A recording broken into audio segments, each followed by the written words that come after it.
What's up guys, today's video I am gonna do a detailed review and pick the top 5 best dash cams, 2022. After doing proper researches, we came to the conclusion that meets the best in terms of overall. Kindly leave a like if you find this helpful, and I'd appreciate if you subscribe to my channel and turn on post notifications if you haven't. We will be also providing affiliates link to purchase from Amazon. Kindly use it for best offers and purchase from anywhere in the world. We'll be back with more videos. The Garmin Mini 2 looks positively adorable, with its chunky, key fob size design and simple curves. And despite its low weight, you can feel the quality oozing out of this dash cam in its lattice effect fascia and robust plastic shell. Its minimalist design also extends to its buttons, of which there are only two, one to save and the other to mute/unmute the microphone. Don't be fooled by its tiny frame either, the Mini 2 hides an impressive arsenal of features. For starters, there's crash detection, which saves a video following an incident and whips it across to the online Garmin Vault. This is an online cloud service that offers free 24-hour video storage, while users can subscribe for longer storage periods. The Mini 2 also includes voice control, a rare feature in a dash cam at this price. Additionally, a parking guard alerts you to suspicious activity near your vehicle, although you'll need an active Wi-Fi connection and a hardwire setup. I was pleased with the dual USB charger that came bundled in the pack, meaning those with single power points in their vehicles can still charge their phones while the unit records. Colors are generally well balanced and images crystal clear. The sensor that delivers 30 frames per second helps ensure video is smooth. And though there are some hints of fuzziness, mostly at night, this dash cam holds up well even in darker settings. On sunnier days, there can be a fair bit of glare. Mini 2 buyers might want to add the optional glare filter to their wish lists.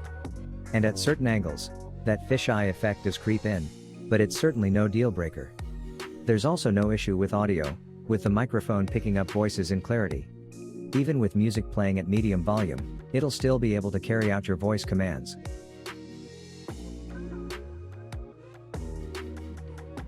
The NEXTBASE GPS dash cam arrives in a compact box, which contains everything needed to get up and running. There's the camera itself, along with the GPS mount that also includes a suction pad. You get a generous 3-meter cable too, with an adapter that plugs into a conventional 12 volts in-car power socket. Usefully, there are 2 USB ports on the outside of the adapter, only one of which needs to be used to power the camera. NEXTBASE also includes a trio of small manuals, numbered 1 to 3, illustrating the steps needed to get the device set up. Considering its relatively low price point, the NEXTBASE GPS dash cam comes with a pretty impressive specification, along with having a decent design and solid build quality. The camera part of the package feels quite robust, and is able to fend off the rigors of being mounted to a windshield or similar location for long periods of time. NEXTBASE states it can record 1080p Full HD, with a 135-degree field of view. Naturally, there's a built-in microphone too. An added bonus with this model is that NEXTBASE throws in free cloud storage, which is actually pretty useful considering many dash cams make you pay a subscription for that sort of thing. Plus, as the name suggests, you also have the added benefit of a built-in GPS module, allowing the location of your vehicle to be recorded should further evidence be needed in case of an accident. Trips are recorded on graphical maps as part of this process too. Also useful is the parking mode feature, which means that the NEXTBASE can offer 24/7 security monitoring. If your vehicle is nudged, bumped, or the camera is disturbed, then it'll automatically record the incident, even if you're not in it at the time.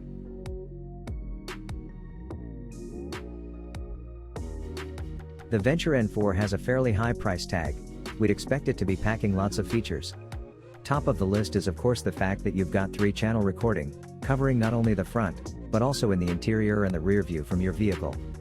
4K recording is available, but only if you switch off both the interior and rear view camera, otherwise you're served with 2160p plus 1080p if you opt for dual-channel recording, or 1440p plus 1080p plus 1080p if you want to switch on all three.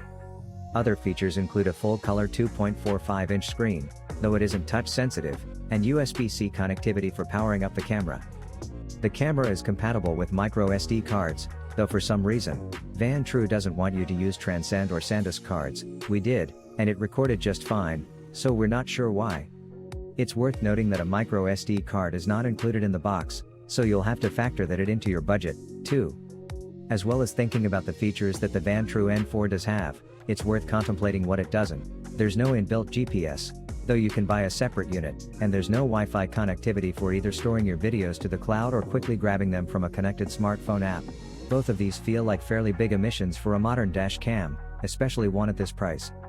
The Vantrue N4 is a very simple and straightforward to set up for the first time, meaning you can unpack it and be ready to drive away in a matter of minutes, especially if you don't intend to hardwire the camera into the car, or hide away the cables from view, which you can do if you prefer for neatness. A tool is supplied in the box. When you first take the dash cam out of the box, you'll need to insert a microSD card. As previously mentioned, Vantrue advises against the use of Transcend or SanDisk memory cards, instead suggesting its own brand. We only had a Transcend available at the time of writing this review, and all seemed to be fine.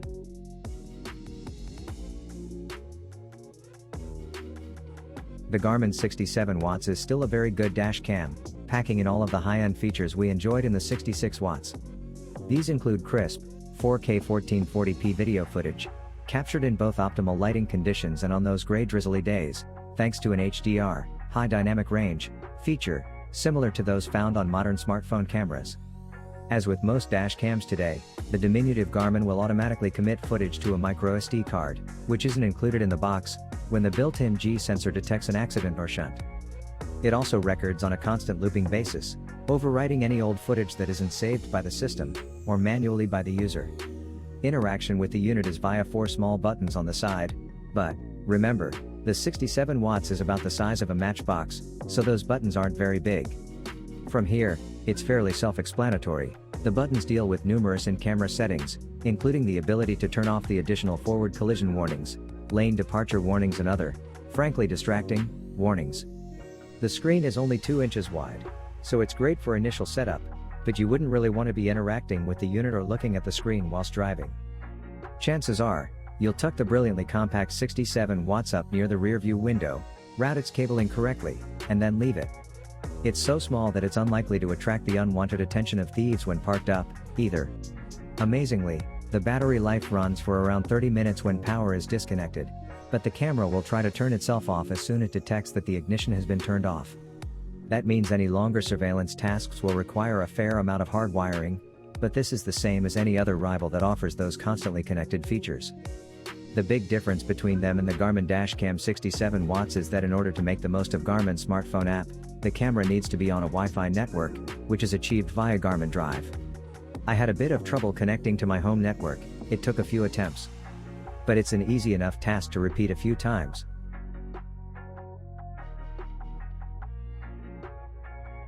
The 622 GW shares a similar chassis with its sister dash cams, the 522 GW and 422 GW.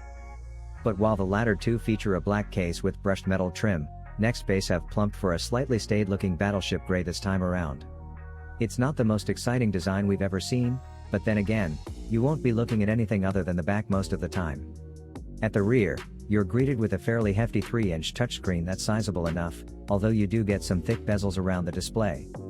Maybe modern smartphones have spoiled us with their razor-thin bezels, but we'd love to see a dashcam with an edge-to-edge screen. It takes the title of being the first dash cam in the world to offer 4K video resolution, image stabilization to reduce picture vibration from the open road, and waitwords tracking to easily pinpoint your location to within roughly 3 meters. Another key feature is the 622's adjustable polarizing filter, which minimizes reflections for extra clarity, a handy tool that not enough dash cams provide, in my opinion.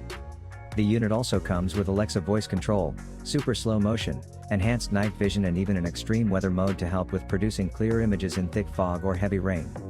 As with most dash cams, a parking mode will automatically sense bumps or movements when you're stationary, prompting the unit to start recording. The NEXTBASE 622 GW also comes with 3 months of NEXTBASE emergency SOS service.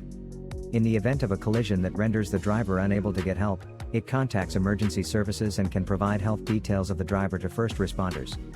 The NEXTBASE 622 GW recording capabilities are excellent. Video is super crisp and smooth thanks to its 4K resolution, while the image stabilization helps dampen screen judder from road bumps and even the car's acceleration. The footage is lifelike in both dusty and dull settings too, and never seems under or overexposed.